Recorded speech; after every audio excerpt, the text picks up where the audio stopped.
Hello बच्चों, आप सभी को नमस्कार। तो कैसे आप लोग? बढ़िया, चलिए बढ़िया रहिए। तो जैसा कि आप लोगों ने पुराने वीडियोस देख लिया होगा, यूट्यूब में एक प्लेलिस्ट बनी हुई है एम करियर इंस्टीट्यूट में, केमिस्ट्री की प्लेलिस्ट।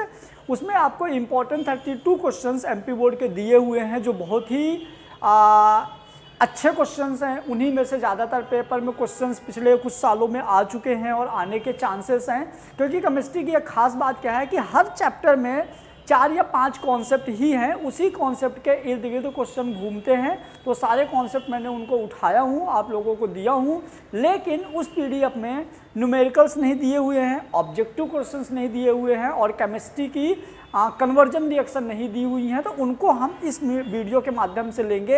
हालांकि केमिस्ट्री का जो रीजनिंग वाले क्वेश्चंस हैं उनका लेक्चर बने हुए हैं 9 लेक्चर, तो आप रीजनिंग वाले क्वेश्चन लेक्चर से कर लीजिएगा। आज मैं इस वीडियो के माध्यम से आप लोगों को समझाऊंगा या आप लोगों के साथ डिस्कस करेंगे ऑब्जेक्टिव क्वेश्चंस। ऑब्जेक्टिव क्वेश्चंस में मैं आपको बता दूं कि आपको पहले ऑब्जेक्टिव क्वेश्चन में बेटा आपको पहले मिलेंगे multiple choice question. Multiple choice question के बाद आपको मिलेंगे fill in the blank, match the column, one word, true और फॉल्स। जितनी भी वैरायटीज़ के क्वेश्चन आपके एग्जाम में आते हैं सारी वैरायटी के क्वेश्चन यहाँ आपको मिलेगा। तो सबसे पहले यदि हम बात करें कि आपको ये सारे क्वेश्चन सिस्टमैटिक तरीके से कहाँ मिलेंगे, तो आप एम करियर इंस्टीट्यूट की ऐप में जाओगे, एम करियर इंस्टीट्यूट की ऐप में जाओगे। जो बच्चा ऐप में पहुंच चुका है तो बहुत अच्छी बात है। जब आप ऐप में जाओगे तो वहां आपको एक ऑप्शन मिलेगा स्टोर का। स्टोर के ऑप्शंस में आप इसको बहुत रिजनेबल अमाउंट में 10 रुपये 15 रुपये में आप इसको परचेज़ करोगे। परचेज़ करने के बाद आप यहाँ पे जब जाओगे तो आपको एक ऑप्शन मिलेगा कंटेंट। कंटेंट के ऑप्शन में ये आपको पूरा वीडियो अवेलेबल है, ऑब्जेक्टिव वीडियो क्वेश्चन प्लस इनका सॉल्यूशन डिस्कशन। तो आप वहाँ पे जाइए, वहाँ पे आपको सारी चीज़ें अवेलेबल हो जाएगी।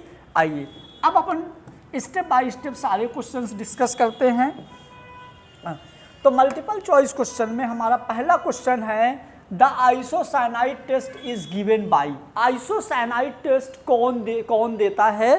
तो यहाँ पे ऑप्शन दिए हुए हैं 1 degree amine phenol, 2 degree amine और ट्राई एथाइल एमीन। तो आंसर जाएगा 1 डिग्री एमीन। क्लियर? ये क्वेश्चन एक बार और रिपीट होगा, लेकिन आप भी याद रखिएगा आइसोसाइनाइड टेस्ट देता है 1 degree amine. Clear? Second number question की बात करें तो द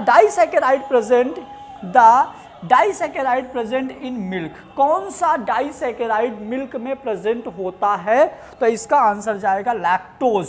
आपको पता है लैक्टोज एक कार्बोहाइड्रेट होता है जो मिल्क में प्रेजेंट होता है, जो एक तरह का डाइसैकेराइड होता है। तो इसका आंसर जाएगा लैक्टोज। क्वेश्चन नंबर 3 की बात करें तो क्वेश्चन नंबर 3 क्या बोल रहा है, इसको थोड़ा सा समझेंगे, हो सकता है डाटा चेंज कर दे।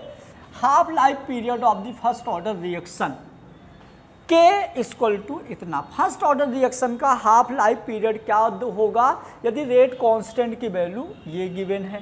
तो फर्स्ट पीरियड के लिए के इक्वल टू टी हाफ होता है 0.693 बाई के। तो टी हाफ 0.693 अपॉन के कितना दिया है 5.5 इंटू 10 की पावर 14, 10 की पावर -14। क्लियर? ये आपको वैल्यू गिवन है। जब आप इसको सॉल्व करोगे तो आपका आंसर आ जाएगा 1.16 इंटू 10 की पावर 10। क्लियर? ये आपका आंसर आ जाएगा सेकेंड में। तो ये अपना आंसर हो जाएगा। नेक्स्ट क्वेश्चन क्या है? Oxidation state of iron in K4FeCN का होल 6। यहाँ पे आयरन का ऑक्सीडेशन स्टेट क्या होगा? तो ऑक्सीडेशन स्टेट कैसे निकालते हैं? तो जिसको निकालना है उसको X मानते हैं। क्लियर? तो पोटेशियम का चार्ज +1 होता है, 4 हैं, प्लस इसको हमने X मान लिया, और साइनाइड का चार्ज होता है -1 इंटू 6 इक्वल टू 0। तो क्या हो जाएगा +4 + x - 6 इक्वल टू 0। तो ये माइनस हो जाएगा, 2 इक्वल टू 0, तो x equal to 2। Oxidation state plus का 2 आ जाएगा इसका। क्लियर? नेक्स्ट नेक्स्ट क्वेश्चन क्या है बेटा, यहाँ पे क्या बोल रहा है,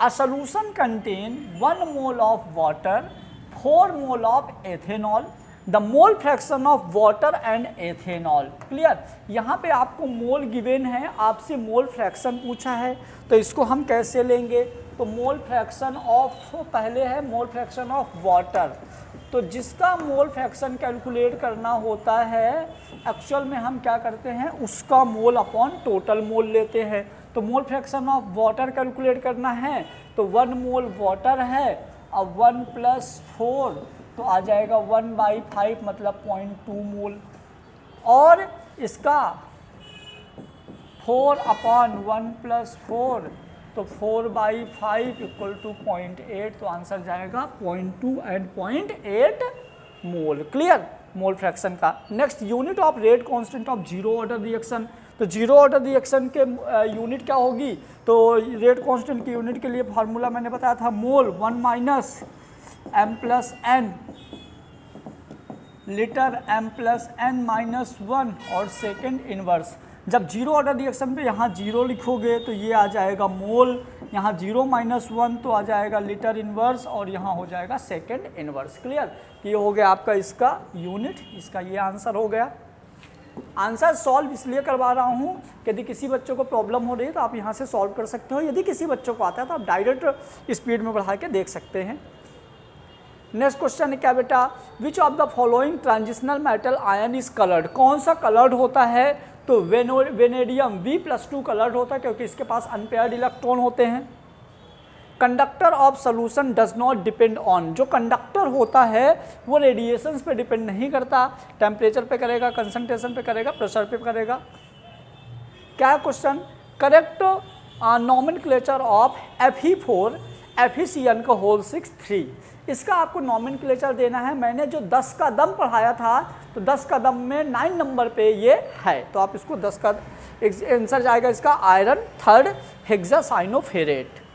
फिर the following compound on heating with silver powder give acetylene, तो the compound heating with silver powder give acetylene तो हो जाएगा इसका CHI3 आइडोफॉर्म। टोलन रिएक्जेंट बहुत बार एग्जाम में आता है, तो टोलन रिएक्जेंट का आंसर जाएगा अमोनियम सिल्वर नाइट्रेट। क्या जाएगा, ammonium silver nitrate. Formula of osmotic pressure pi = CRT, इसको मैं बता देता हूँ। ऑस्मोटिक प्रेशर के फार्मूले की बात करें तो पाई = होता है CRT, C होता है कंसंट्रेशन जो N/VRT, तो पाई = हमारा आंसर जाएगा N/VRT। नेक्स्ट, ये एक न्यूमेरिकल आ गया आपके ऑब्जेक्टिव में, क्या बोल रहा है न्यूमेरिकल, तो a first order reaction get complete to 75% in 32 minute, मतलब एक रिएक्शन है जो 75% कंप्लीट होती है 32 मिनट में। How much time would have required to 50% of completion, तो 50% में कितना, 50% कंप्लीट होने में कितना टाइम इसको चाहिए। क्लियर, तो आइए देखते हैं अपन, इसको भी देख लेते हैं। तो T = 2.303 upon K log A/A-x, है ना।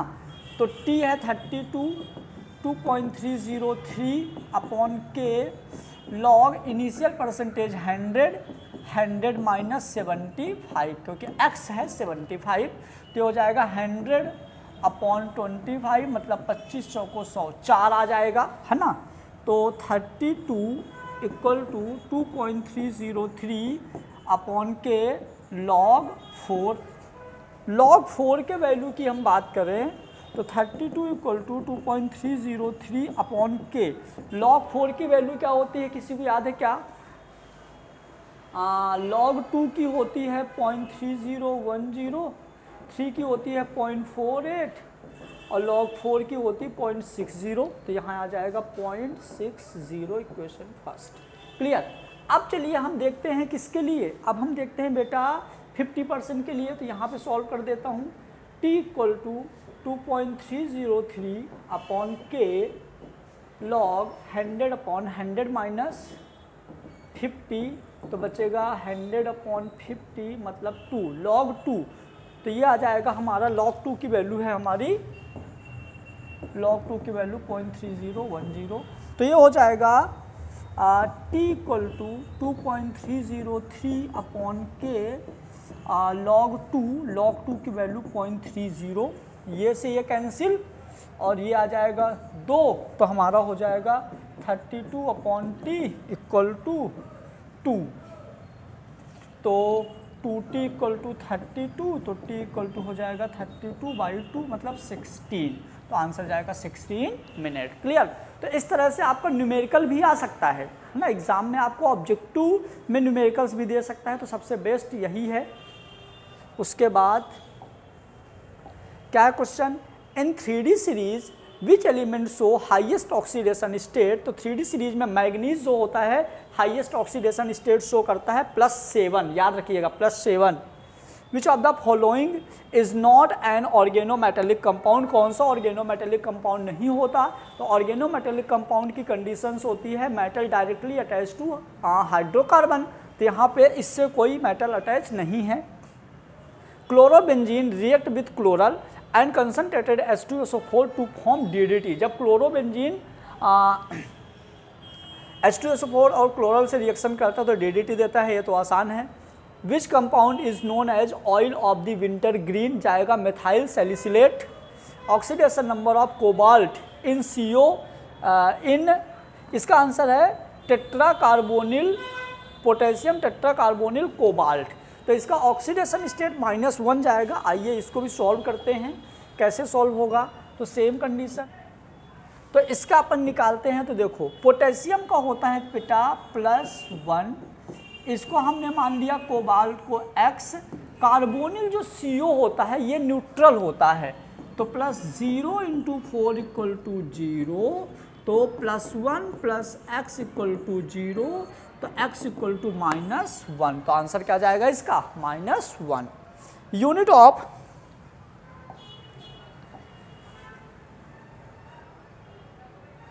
क्या है, unit of specific conductance. Specific conductance का यूनिट होगा ओम इनवर्स सेंटीमीटर इनवर्स। इसको भी आओ हम सॉल्व कर देते हैं।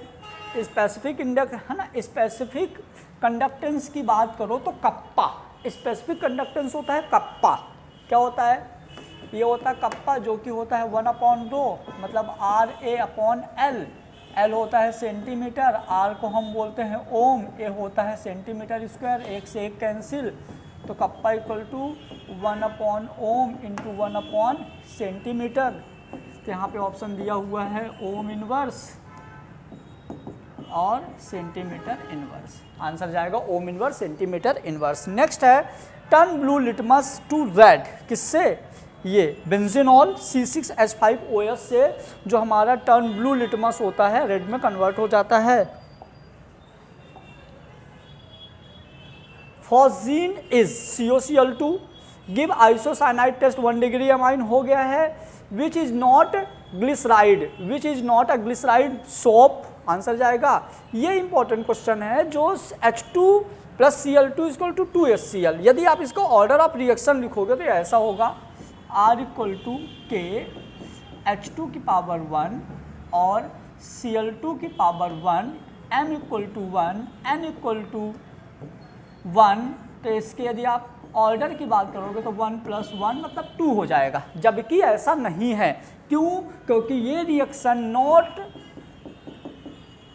डिपेंड कंसंट्रेशन पर डिपेंड ही नहीं करेगा, तो इनको हम लेंगे ही नहीं। तो आंसर होगा 0 ऑर्डर रिएक्शन। तो गलत मत करिएगा, इम्पोर्टेंट है, ये भी आपके एग्जाम में आने के चांस हैं। Clear. Next, maximum oxidation state of manganese. यहाँ पे देखिए इसको सॉल्व कर देते हैं। मैग्नीज का मैक्सिमम ऑक्सीडेशन स्टेट क्या होगा, तो पोटेशियम +1 + X - 8, क्योंकि 2 × 4 तो 8 हो जाएगा 0, तो X - 7 = 0, तो X = 7, आंसर ये जाएगा। Next example of DsP2। DsP2 तब होगा जब स्ट्रॉन्ग लिगेंड होगा, और स्ट्रॉन्ग लिगेंड के साथ साथ पेयरिंग होगी, तो आंसर जाएगा Ni, क्योंकि है ना NiCN का होल 6। जगा दो राम। नेक्स्ट क्या है, CH3Br plus OH, CH3OL plus Br minus N SN2 reaction.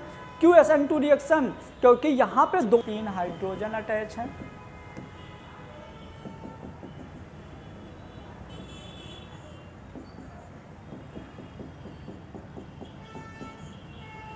यहाँ पे Br है, यहाँ पे OH माइनस है, OH माइनस पीछे से अटैक करेगा और ये हमारा इन्वर्जन हो जाएगा।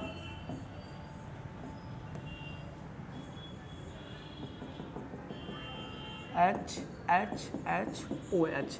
तो इसमें दोनों चीज़ें एक साथ होती हैं, न्यूक्लियोफाइल अटैक भी कर देता है और अटैच भी हो जाता है। जब दोनों चीज़ें एक साथ होंगी तो हमारा जाएगा SN2 रिएक्शन। नेक्स्ट क्या है, which of the following does not give silver mirror test with the ammoniacal. तो हमारा हो जाएगा CH3COOH। एसिटिक एसिड जो होता है तो silver mirror test. Next formula of osmotic pressure pi equal to nRT। तो हो गया order of reaction for rate constant. चलिए ऑर्डर ऑफ रिएक्शन को कैसे सॉल्व करोगे, मान लो इसके जगह कोई और आ गया या कोई रिएक्शंस आ गई तो इसको कैसे सॉल्व करोगे। तो आओ अपन इसको भी देखते हैं कैसे सॉल्व करेंगे ऑर्डर ऑफ रिएक्शन। तो R equal to K A की पावर 1/2 B की पावर 3/2। ऑर्डर का फार्मूला होता है M प्लस N, मतलब दोनों की पावर जुड़ेगी। तो LCM कितना आ जाएगा 2, LCM आ जाएगा 2, 2 एक अन्य 2, 1 प्लस 3 तो हो जाएगा 4/2, आंसर 2। तो ऑर्डर ऑफ रिएक्शन क्या हो जाएगा 2। फिर क्या है, inner transitional element caesium, direct याद करने वाला क्वेश्चन है।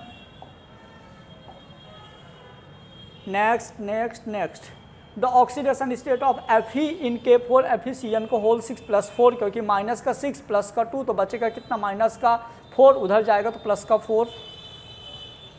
Alkyl iodide are often prepared by the reaction of alkyl chloride and bromide with the NaI in the dry acetone. This reaction is known as Finkelstein reaction। आसान है। Alcohol react with sodium to form the RONA। Which of the following is the most acidic, CF3COOH ज़्यादा acidic, EN ज़्यादा। Value of standard potential hydrogen electrode test में भी दे चुका हूँ, 0 होती है। The rate of the chemical reaction depend on active mass concentration. फिर Arrhenius equation K equal to AE minus EA/RT, ये भी सीधा सीधा है। FeCONi कई बार आ चुका है। Magnetic substance which type of ferromagnetic. Inner transitional element is caesium हो चुका है। A compound which give oily nitro so amine with the nitrous acid is low temperature dimethyl amine. The product of mustard oil react is alkyl isocyanate which is not, ये गलत हो गया थोड़ा सा, uracil तो पाया जाता है, आंसर क्या जाएगा थायमिन, क्योंकि ऐसा होता है जो अपने N2 बेस होते हैं यहाँ पे होता है बेटा DNA और होता है साथ में RNA। जो DNA होता है इसके पास होते हैं एडिनिन, ग्वाइनिन, साइटोसिन, थायमिन। इसके पास होते हैं एडिनिन, ग्वाइनिन, साइटोसिन, यूरेसिल। तो इसमें यूरेसिल पाया जाता है और यहाँ पे यूरेसिल नहीं पाया जाता। क्लियर। तो ये हो गया हमारा क्या, ये हो गए हमारे मल्टीपल चॉइस क्वेश्चंस। कौन है? अब हम बात करेंगे बेटा fill in the blank. Chemistry में अब हम बात करेंगे किसकी, फिल इन दी ब्लैंक्स। तो आइए अपन देखते हैं फिल इन दी ब्लैंक्स में कौन कौन से हैं। तो the number of ion are provide by the complex CONH3 का होल 4 Cl2, Cl बाहर है तो कितने आयन देगा इन वाटर इज। तो यदि आप इसको पानी में डालते हो, यदि आप इसको CONH3 का होल 4 Cl2 Cl को यदि आप पानी में डालते हो तो ये बड़े ब्रैकेट का तो कुछ नहीं होगा, मैंने पहले ही बताया था कि बड़े ब्रैकेट का तो कुछ नहीं होगा, लेकिन जो ये है ये बाहर निकल जाएगा, मतलब ये हो जाएगा CONH3 का whole 4 Cl2 plus Cl minus. तो कितने आयन रहेंगे टोटल, तो एक ये 2। क्लियर। Vitamin C is found in amla, आंवले में विटामिन सी पाया जाएगा। नेक्स्ट है mercury is a liquid metal होता है। फिर the rate of reaction is proportional to the concentration of reactant.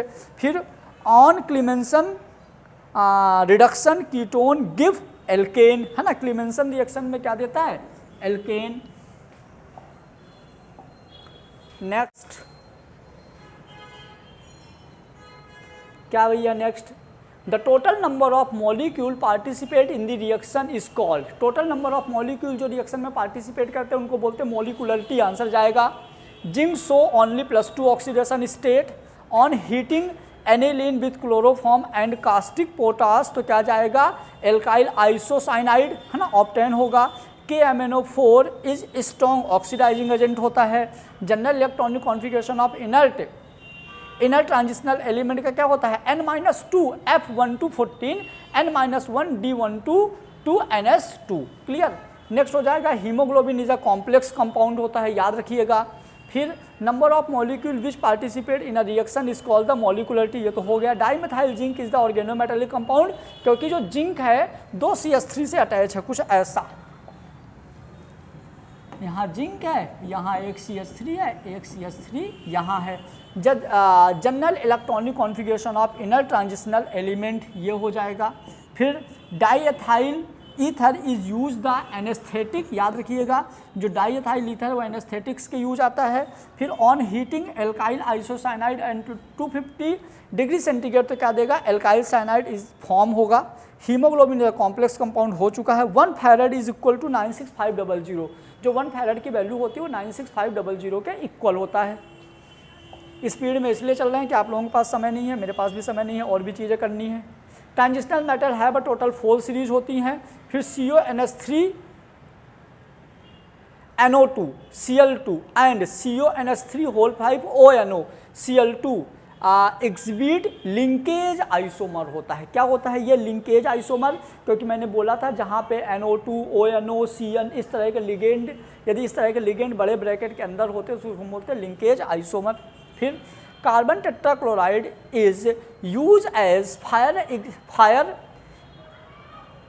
Extensor, carbon tetrachloride is use as fire extinguisher by the name of the pyrene. Soda water is a solution of gas in liquid, ये भी आपके exam में आ चुका है, आने के chance हैं कि जो सोडा वाटर होता है क्या होता है, कहे का सोल्यूशन होता है, gas in liquid.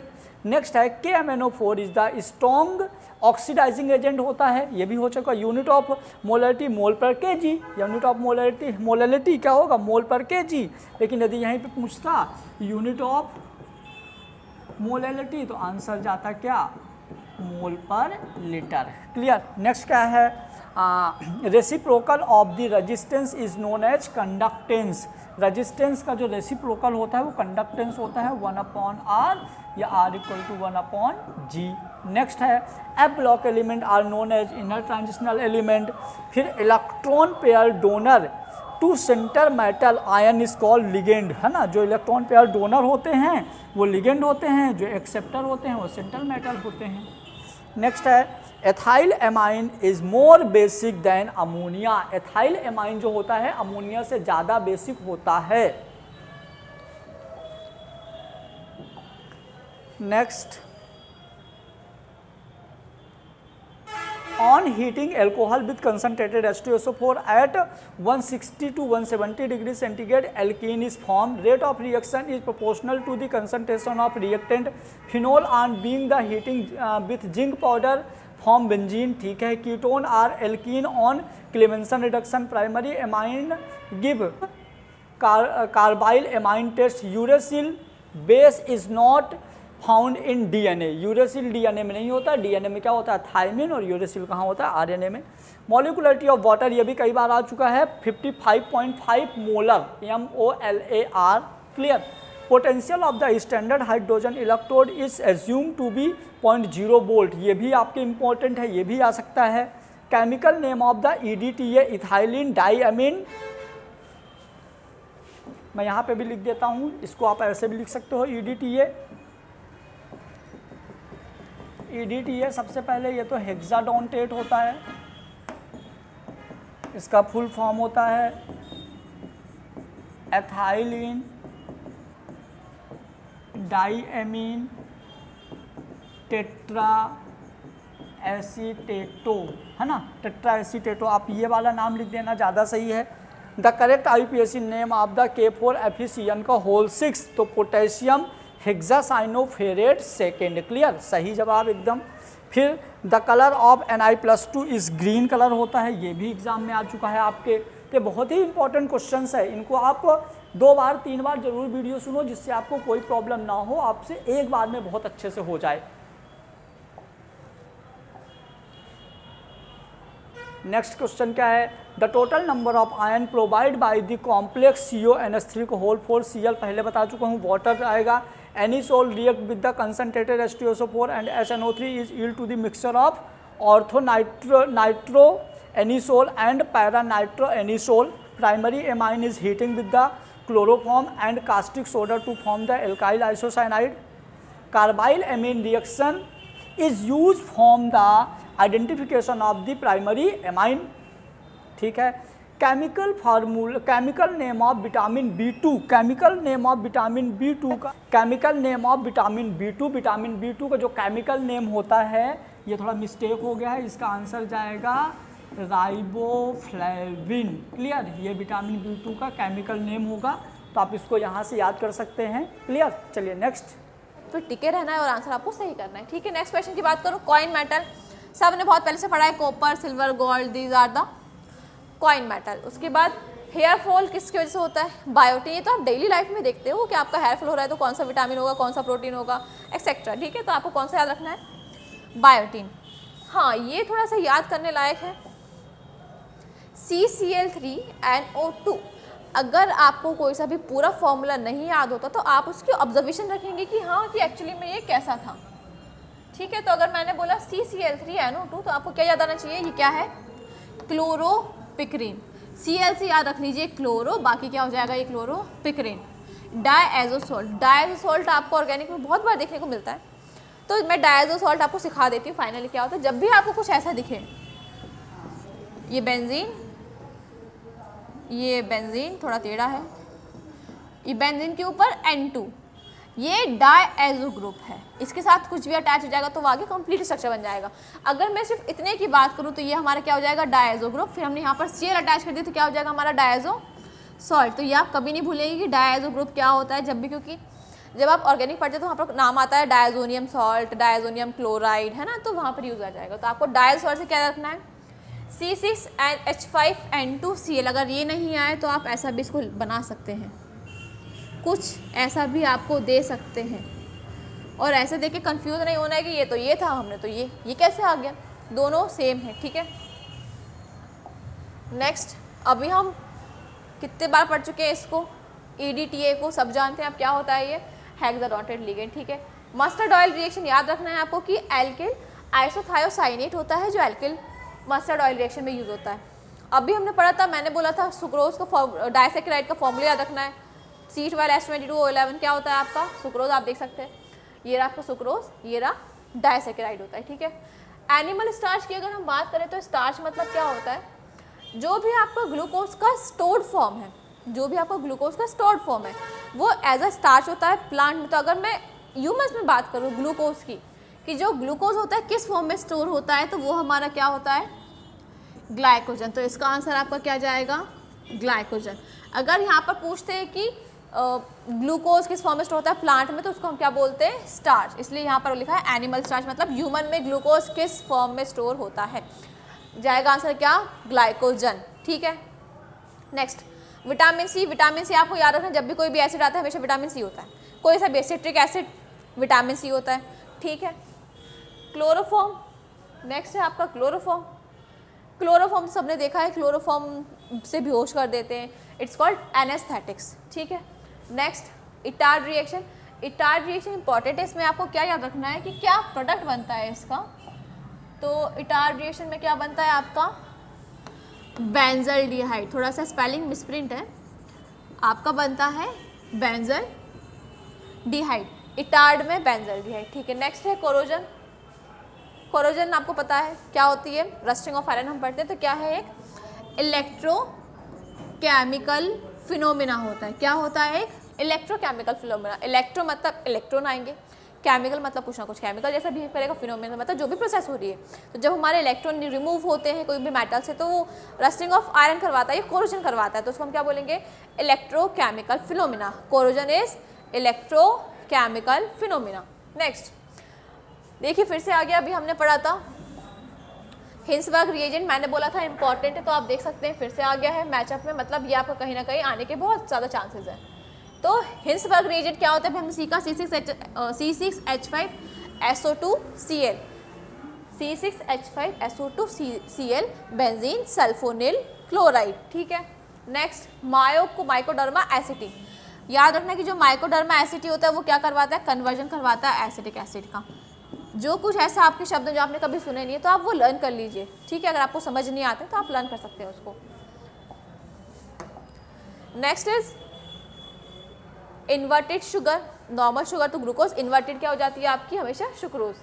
Perkin reaction में हम क्या यूज करते हैं? Cinnamic acid. यहाँ पर आपका थोड़ा सा ये एसिड लिखा है तो आप इसको सही कर लीजिएगा। Perkin reaction, cinnamic acid. अगर मैं आपसे पूछूं कि ऑयल ऑफ मिर्वेन क्या होता है तो आपको क्या बोलना है? Nitro benzene. अगर मैं आपसे पूछूं लुकास रिएजेंट क्या हो जाता है तो आपको बोलना है ZaCl2HCl। हिंसबर्ग रिएजेंट क्या होता है? C6H5SO2 and Cl। ये याद रखना है। ठीक है। गैब्रियल थैलामाइड रिएक्शन एक रिएक्शन होती है बहुत बड़ी सी, तो आपको इसमें क्या रखो कि जो रिएक्शन होती है किसमें होती है? प्राइमरी अमाइन में। जैसे भी हमने टर्शरी देखा तो प्राइमरी अमाइन कुछ कैसा होगा? कुछ ऐसा होगा प्राइमरी अमाइन। तो गैब्रियल थैलामाइड रिएक्शन किसमें होती है? प्राइमरी अमाइन में। उसके बाद conductivity of 1 centimetre cube of a conductor. तो देखिए अगर मैं यहाँ पर कुछ फिक्स कर दूंगी, कुछ भी जो चीज़ है वो मैं फिक्स कर दूंगी, स्पेसिफिक कर दूंगी, तो वो क्या हो जाएगी हमारी? Specific conductance. तो क्या हो गया? Conductivity of 1 centimetre cube of a conductor. मतलब मैंने क्या वॉल्यूम लिया है किसी भी कंडक्टर का? 1 सेंटीमीटर क्यूब। मैंने स्पेसिफाई कर दिया इतना सा, तो क्या हो जाएगी वो? Specific conductance. उसके बाद मिक्स्ड मेटल, एक और नाम है लैंथेनोइड को, तो आपको याद रखना है लैंथेनोइड प्लस यहाँ पर होगा आपका Fe। आप याद रख लीजिए कि लैंथेनोइड प्लस Fe को हम क्या बोलते हैं? Mixed metal. उसके बाद Mn, सुना सुना लग रहा है Mn हमने पढ़ा है डी ब्लॉक में। अगर इसके आगे आयंस लिखे मिलेंगे तो आप क्या लिखोगे? +7, बिकॉज जो Mn होता है, Mn का मैक्सिमम ऑक्सीडेशन स्टेट होता है डी ब्लॉक में, कितना होता है? +7। Second, next primary valency. Primary valency हम पढ़ते हैं प्राइमरी सेकेंडरी, आपको पता है प्राइमरी वैलेंसी आयनाइजेबल होता है। तो जब भी आयंस की बात करेंगे तो क्या हो जाएगा? नेगेटिव आयंस हमारी प्राइमरी वैलेंसी। RO सबको रटा है, ईथर होता है। तो जैसे यहाँ पर RO आया है ईथर में, आप देख सकते हैं कि अगर मान लो RC double bond O R आ गया तो क्या आएगा? Ketone. RC double bond O bond R आ गया तो क्या लिखो गया? ईस्टर। सिंपल है। ठीक है। उसके बाद हाफमैन ब्रोमाइड रिएक्शन किस में होती है? प्राइमरी अमाइन में। अभी हमने एक और रिएक्शन देखी थी, गैब्रियल थैलामाइड रिएक्शन, कहाँ हो रही थी? वो भी प्राइमरी अमाइन में। हाफमैन ब्रोमाइड में क्या हो रही है? प्राइमरी अमाइन में। ठीक है। नेक्स्ट, ये तो बहुत कॉमन है, आपने सुना है, मिल्क शुगर क्या होती है? लैक्टोज। मिल्क शुगर हमेशा लैक्टोज याद रखनी है कि जो मिल्क होता है उसमें कौन सी शुगर प्रेजेंट होती है? आपकी lactose.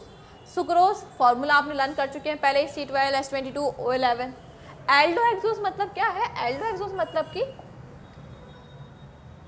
Sugar with the aldehyde group, जिसमें एल्डिहाइड ग्रुप अटैच होगा, तो हम उसको क्या बोल देंगे? ग्लूकोज।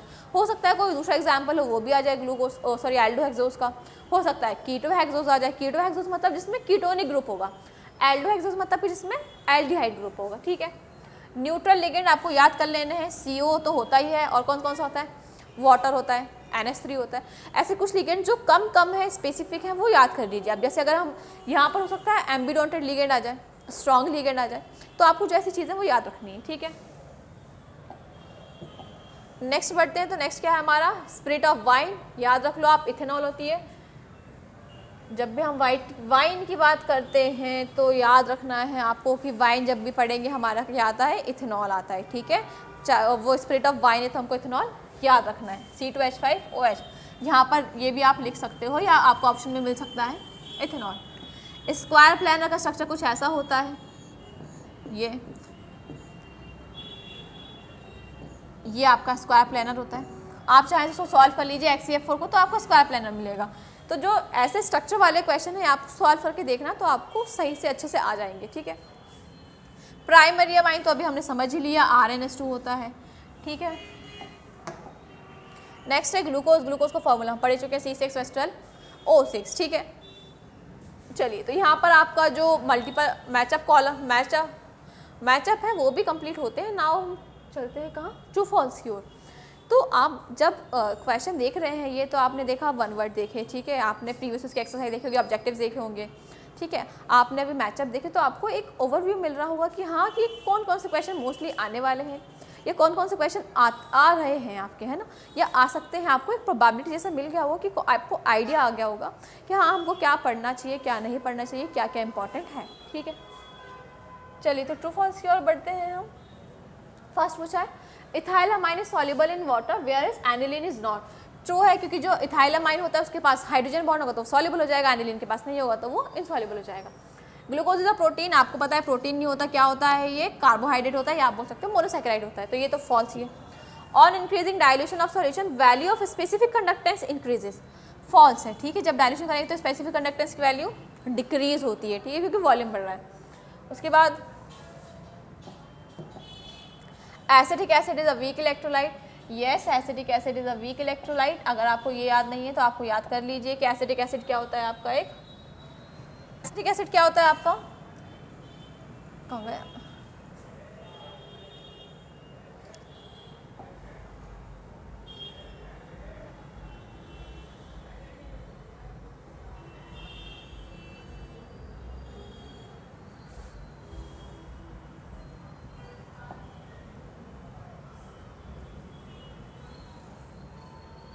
एसिटिक एसिड आपको याद रखना है क्या होता है आपका, एक वीक इलेक्ट्रोलाइट। जैसे स्ट्रॉन्ग होते हैं वैसे आपको वीट, आप एसिटिक एसिड याद रख सकते हो, ठीक है।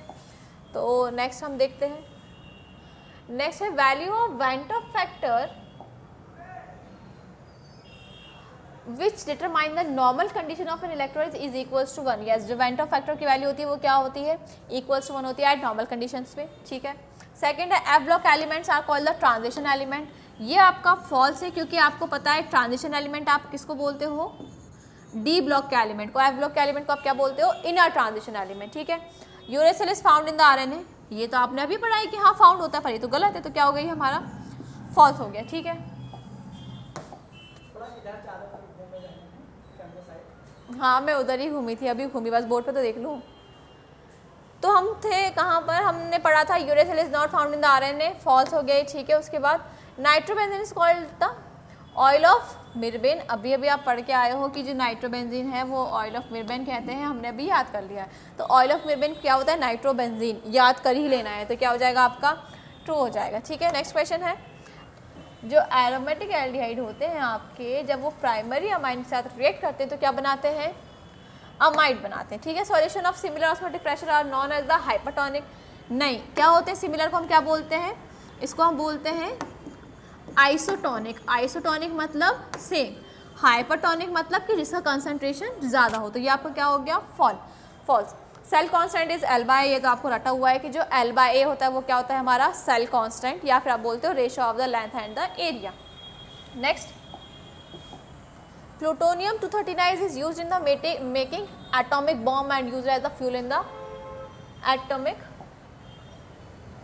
रिएक्टर। हाँ, तो आपको जो प्लूटोनियम है किस में यूज होता है, न्यूक्लियर बॉम्ब में। जब हम रेडियो एक्टिविटी पढ़ते हैं तो वहाँ पर पढ़ते हैं कि न्यूक्लियर बॉम्ब कैसे बनता है, तो न्यूक्लियर बॉम्ब में कौन एक्ट करता है आपका, प्लूटोनियम हेल्प करता है, this is true. Osmotic pressure is not a colligative property. आपको पता है कि हम 4 कॉलिगेटिव प्रॉपर्टी पढ़ते हैं, elevation in boiling point, depression in boiling point, osmotic pressure और relative lowering in the vapour pressure, ठीक है। तो ऑस्मोटिक प्रेशर कॉलिगेटिव प्रॉपर्टी है, तो यहाँ पर क्या लिखा है, गलत लिखा है, तो आंसर क्या हो जाएगा ये false. Unit of rate constant for the first order reaction is second inverse. Yes, first order की क्या होती है, सेकंड इनवर्स। और अगर मैं जीरो ऑर्डर की बात करूँ तो क्या हो जाएगी आपकी मोल -1 लीटर एंड सेकंड इनवर्स, ठीक है। Protein is a polymer of the amino acid. Next question है हमारा, protein is a polymer of amino acids. तो अभी हमने एक क्वेश्चन आपने देखा था वन वर्ड में कि हमसे पूछा गया था कि जो एमिनो एसिड के पॉलीमर है वो क्या बनाते हैं, प्रोटीन। तो आपको याद आ गया होगा कि प्रोटीन किसका पॉलीमर है, एमिनो एसिड्स का। उसके बाद नेक्स्ट क्वेश्चन क्या है, F block element are called the transition element, false. ये अभी हम कर चुके हैं, फिर से फॉल्स होता है। ग्रिग्नार्ड रीएजेंट, ग्रिग्नार्ड रीएजेंट कुछ सुना सुना लग रहा है आपको, ग्रिग्नार्ड रीएजेंट। तो ग्रिग्नार्ड रीएजेंट क्या होता है, याद ही रख लो, ग्रिग्नार्ड रीएजेंट होता है RMGX। ग्रिग्नार्ड रीएजेंट का ऑर्गेनिक केमिस्ट्री में बहुत इंपॉर्टेंट रोल है। तो ये आपका ग्रिग्नार्ड है। अगर आपको ग्रिग्नार्ड नहीं पता तो आप ट्रू फॉल्स सही नहीं कर पाओगे। तो देखो RMGX, M हो गया मेटल, R हो गया एल्काइल ग्रुप और X क्या हो गया हैलाइड। तो ऑर्गेनिक ग्रुप अटैच है मेटल से, दिस मीन्स ये क्या है, एक ऑर्गेनोमेटलिक कंपाउंड। यस, तो हमारा आंसर क्या चला जाएगा, ट्रू, कि जो ग्रिग्नार्ड रीएजेंट है वो क्या है, एक ऑर्गेनोमेटलिक कंपाउंड है ग्रिग्नार्ड रीएजेंट। ठीक है। Cu plus ion is colour. अगर आपसे ऐसे कुछ क्वेश्चन आता है Cu प्लस आयन कलर, तो आप ऐसे चाहो तो आप याद मत करिए, आप इसको समझ लीजिए कि जब हम इसका कॉन्फिगरेशन से पेयर्ड इलेक्ट्रॉन निकालेंगे तो आपको ये वहाँ से भी पता चल जाएगा। अगर आप इसको याद कर लेते हैं तो अच्छी बात है कि Cu प्लस 2 आयन क्या होता है, कलर नहीं होता, कलरलेस होता है। तो ये फॉल्स है। अगर हम यहाँ पर Cu प्लस 2 पूछते हैं, अगर मेरा आंसर यहाँ पर क्वेश्चन होता Cu प्लस 2 इज कलर्ड, तो आपका आंसर क्या जाता, आप सॉल्व करते और आप यहाँ पर क्या लिखते हैं, ट्रू। तो ये वेरिएशन है क्वेश्चन की कि क्वेश्चन कैसा कैसा वेरी कर सकता है। ठीक है। नेक्स्ट क्वेश्चन की देखिए, haemoglobin is a complex compound of iron. तो हीमोग्लोबिन, मुझे लगता है आप सबने पढ़ा होगा कि जो हीमोग्लोबिन होता है आयरन मॉलिक्यूल होता है, चेन्स अटैच होती है, एक्सेट्रा एक्सेट्रा। तो haemoglobin is a complex compound, या it is true. Sodium metal is use in the Wurtz reaction. Wurtz reaction तो आपने रटी ली होगी अभी तक, तो वुड्स फिटिक। तो आपको पता है वुड्स रिएक्शन में हमेशा क्या होता है, सोडियम मेटल यूज होता है जो बाद में साइड हो जाता है और अल्काइल ग्रुप क्या होता है, आपस में अटैच हो जाते हैं। तो क्या सही है, ये ट्रू है। देखिए फिर से आगे, EDTA is a reactant factor, false, ये रिएक्टेंट फैक्टर नहीं है। मिथाइल आइसोसाइनाइड, ठीक है। अब आप भोपाल में रहते हैं अगर, तो मिथाइल आइसोसाइनाइड तो आपको पता ही होगी। ठीक है। तो मिथाइल आइसोसाइनाइड वो गैस है जो गैस ट्रेजेडी हुई थी उसमें रिलीज हुई थी। तो यहाँ पर क्वेश्चन क्या दिया है, methyl isocyanide gas is leaked in 1984 in Bhopal gas tragedy, it's true. Suppose 1984 दिया है, इसका मतलब हो सकता है कि आपको 1982 दे दें।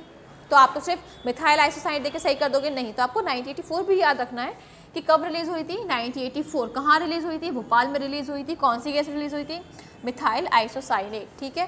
तो आपका आंसर क्या चला जाएगा, ट्रू। नेक्स्ट हम आगे बढ़ते हैं।